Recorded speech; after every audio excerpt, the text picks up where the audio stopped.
तुम्हाला असं एकत्र बघितलं ना लय बरं वाटतं. असे दोस्त फक्त शाळेत भेटतात. तुमचं नशीब, तुमचं गाव बी एक आहे.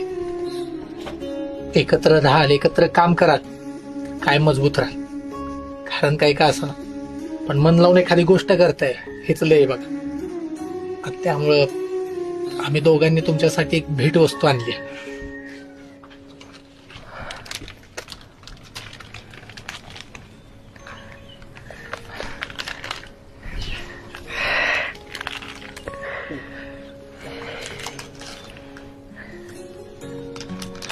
दाद्या, तो राहिलेला बी पेन मलाच दिला का? आता एवढं पेपर लिहायचं म्हणजे ह्यो एक पेन पुरणार आहे का सांग बघू?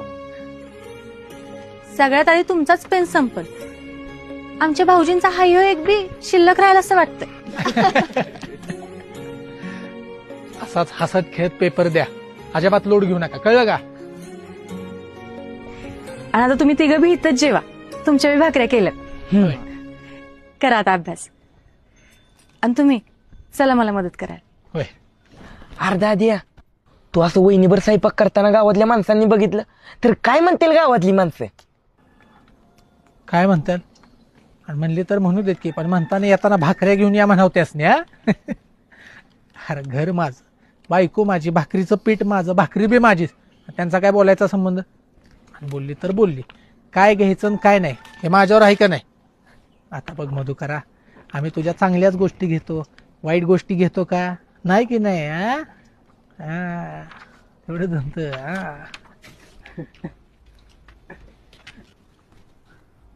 मला बोलला का काय? आईला आब्या, दाद्या कधी कधी कौतुक करतो का आपली इज्जत करतो हेच कळत नाही बघ मला.